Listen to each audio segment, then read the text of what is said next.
27º domingo del tiempo ordinario, ciclo C, 2 de octubre del 2022, Lucas capítulo 17, versículos 5 al 10.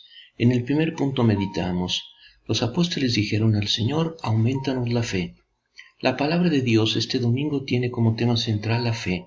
Decir fe para un cristiano es decirlo todo, con la triste posibilidad, por lo tanto, de que sea también decir nada.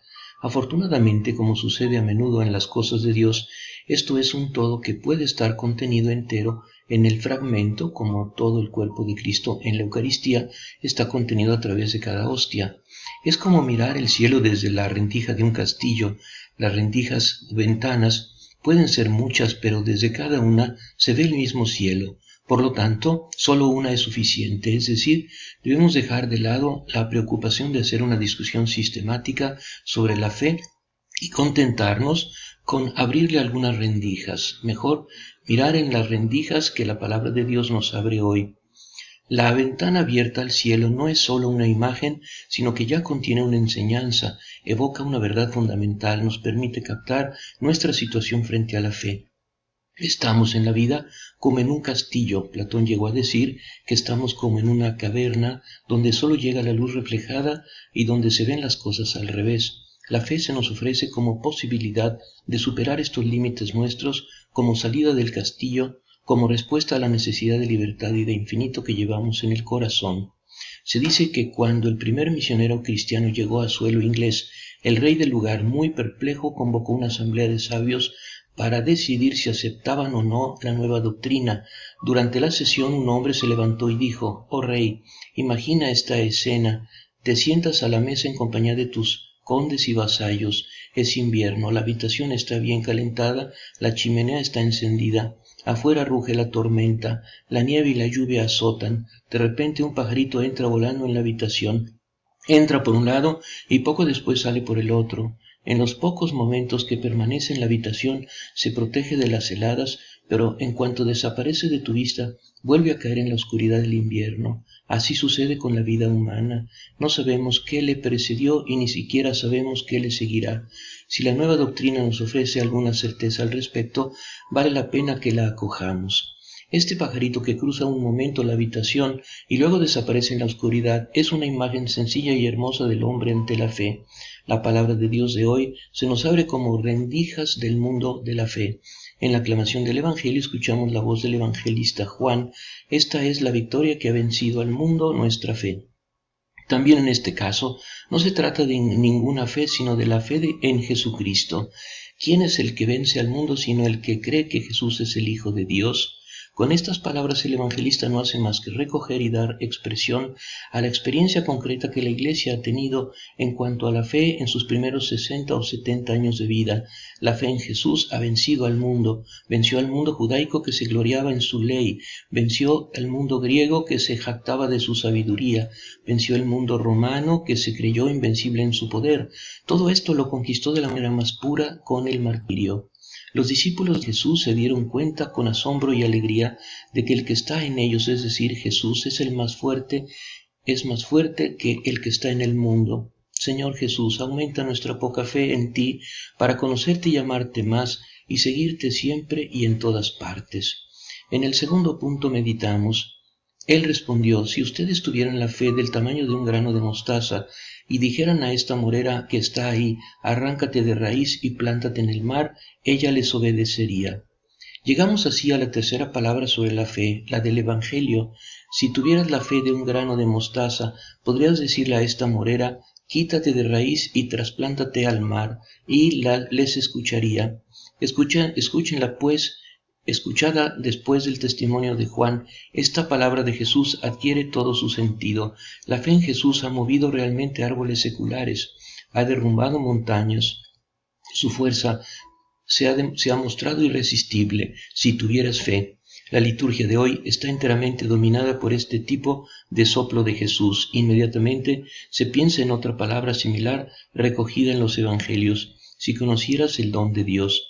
Frases como esta, en labios de Jesús, pensándolo bien, son algo misterioso e impactante. Dios habla en condicional. El que creó los cielos y la tierra se detiene frente a la frágil barrera de la libertad humana que él mismo se ha puesto. Más allá no va, solo nos previene. A los que verdaderamente aman a Jesús, estas palabras encienden una especie de fuego, una impaciencia, un miedo. Entendemos en efecto que nos encontramos en ese punto misterioso donde la omnipotencia de Dios se encuentra con la libertad humana. Tratemos ahora de profundizar, reuniendo, si es posible, en una mirada unitaria los diversos elementos afectivos hasta ahora. Para ello es indispensable una comparación entre el Antiguo y el Nuevo Testamento. ¿Qué veía ante sí el piadoso israelita cuando miró con el ojo de la fe? Esencialmente vio esto: Yahvé, que en el Éxodo había liberado a su pueblo con brazo fuerte y mano extendida. Continuando veía al mismo Dios que en el Sinaí había sancionado una alianza y renovado la promesa hecha a Abraham, de cuya promesa ahora él con todo el pueblo esperaba el cumplimiento. Una visión, por lo tanto, de Dios en la historia y de la historia en Dios. Este era el horizonte y el objeto de la fe del piadoso israelita en el tiempo de los profetas. Ahora nos hacemos la misma pregunta. ¿Qué ve un cristiano cuando, por ejemplo, mientras ora, medita o hace teología, él también abre el ojo de la fe? Ve a Jesucristo muerto y resucitado por él, que en la Iglesia le da su espíritu y su salvación.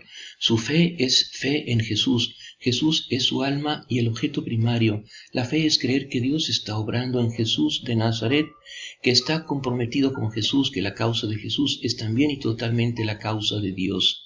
El credo que recitamos en la misa nació originalmente como credo cristológico, es decir, como profesión de fe en una serie de acontecimientos que tienen como protagonista a Jesús de Nazaret, nacido de María, muerto bajo Poncio Pilatos, resucitado al tercer día, sentado a la diestra del Padre. La fe es esencialmente una respuesta al querigma acerca de Jesús. Si confiesas con tu boca que Jesús es el Señor y crees con tu corazón que Dios le resucitó de entre los muertos, serás salvo. Jesús es el sol de nuestra fe. Como el sol hace con la tierra, la ilumina, la calienta, la unifica, la hace fructificar. ¿Será acaso otra fe en comparación con el Antiguo Testamento o fe en otro Dios? No, solo que el Dios del Éxodo y de la Alianza se ha convertido ahora en el Dios del nuevo Éxodo y de la nueva y eterna Alianza. El Dios de Abraham se convirtió en el Dios que resucitó a Jesucristo de entre los muertos. En común entre el Antiguo y el Nuevo Testamento hay esto, que el objeto de la fe, aquello en lo que creemos, no es una cosa muerta, sino una realidad viva. De hecho, ni siquiera es una cosa o un objeto, sino una persona. Es Dios mismo quien se revela y realiza la salvación en la historia. No creemos, por lo tanto, en una serie de verdades aisladas, sino en quien las revela y las pone en práctica. Nuestro credo actual distingue muy bien lo que nosotros creemos, el Padre, Jesucristo y el Espíritu Santo, de lo que nosotros creemos, la encarnación, la Iglesia, la vida eterna, etc. No hay que poner todo al mismo nivel, como se ha hecho a veces en el pasado, porque así se nos pasaría por alto una cosa fundamental, y es que la fe es ante todo el encuentro de mi yo humano con el tú divino, no con eso en neutro. El acto de fe se da solo de persona a persona. Ahora, el último paso en este descubrimiento de la fe. Hemos visto en qué creemos, pero ¿qué significa creer y en particular creer en Jesucristo que murió y resucitó por nosotros? En la Biblia hay dos series de vocablos para indicar lo que llamamos fe. Una serie indica ser confiable, ser fiel y activamente, confiar, abandonarse. La otra serie, en cambio, indica sentirse seguro, tener un apoyo sólido. Se acentúa lo que exige la fe, el abandono; el otro, lo que la fe da, la certeza y el apoyo. Son como dos caras de una misma realidad que se complementan y juntas constituyen la gran virtud teologal de la fe. Por un lado, pasa por alto la caridad, ya que abandonarse a Dios es amar a Dios. Por otra parte, conduce a la esperanza y de hecho es uno con ella, ya que la fe es el fundamento de las cosas que se esperan. La fe que prefiero, dice Dios, es la esperanza.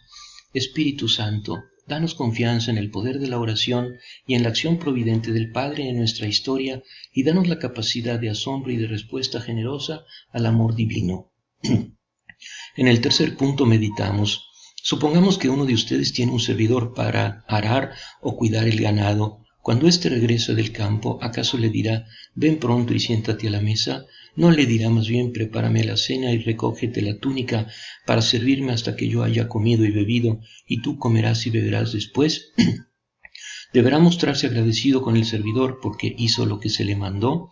Así también ustedes, cuando hayan hecho todo lo que se les mande, digan, somos simplemente servidores, no hemos hecho más que cumplir con nuestro deber. La fe como confianza, abandono y obediencia, la primera cara de la fe, es de lo que hablaba el profeta Habacuc y con él el apóstol Pablo. Es la fe de Abraham, es un acto tal que a causa de él uno se encuentra completamente arrojado en sus brazos hasta el infinito. La fe como apoyo, como lo que da certeza y consistencia. La segunda cara de la fe es lo que nos presenta Juan, hablando de la fe que nos permite salir victoriosos ante el mundo. De esta misma fe habla Isaías cuando dice, si no creen no tendrán estabilidad. Para tener consistencia en la vida y no ser como paja en el viento, hay que creer. El verdadero creyente, según la Biblia, es aquel que experimenta a Dios como la roca de su propia existencia y puede decir con toda verdad, pero la roca de mi corazón es Dios, o clamar, te amo, Señor, mi fuerza, mi roca, mi fortaleza, mi peña, mi escudo, mi baluarte, mi poderosa salvación. Según una plausible explicación, la palabra creo deriva de cordo, que significa pongo mi corazón en algo. Esta experiencia de encontrar en Dios un apoyo inquebrantable, una seguridad que resiste incluso al pensamiento de la muerte, forma parte de la esencia misma de la fe y se encuentra hoy como ayer. Recuerdo un libro de hace unos años titulado Últimas cartas desde Stalingrado, que recopilaba 39 cartas escritas por soldados alemanes rodeados en la batalla de Stalingrado en noviembre de 1942, cara a cara ahora con la muerte. Entre tantas cartas desesperadas, había una escrita por un soldado creyente que decía a su familia, no tengo miedo a la muerte, mi fe me da este hermoso orgullo. La renuncia a tener apoyos, garantías y pruebas tangibles que caracteriza el acto de fe se convierte para una de las paradojas de Dios en el supremo de los apoyos. Creer es, hablando con propiedad, caminar sobre el agua, pero sobre un agua que, para quien sabe caminar sobre ella sin dudar, se convierte en roca. Si tuvieras fe, Dios nos pide una gran cosa y Él lo sabe. En ciertos momentos nos parece que pide incluso algo que está más allá de nuestras fuerzas, y es creer contra toda esperanza como hizo con Abraham. Pero también nos previno en esto, no nos pide nada que no haya hecho por nosotros primero. Creyó en nosotros, confió en nosotros, creándonos libres. Él hizo esto, se arriesgó a tener que temblar por nosotros, a temblar por tener que condenarnos para siempre por nuestro pecado, que es lo más terrible para un padre.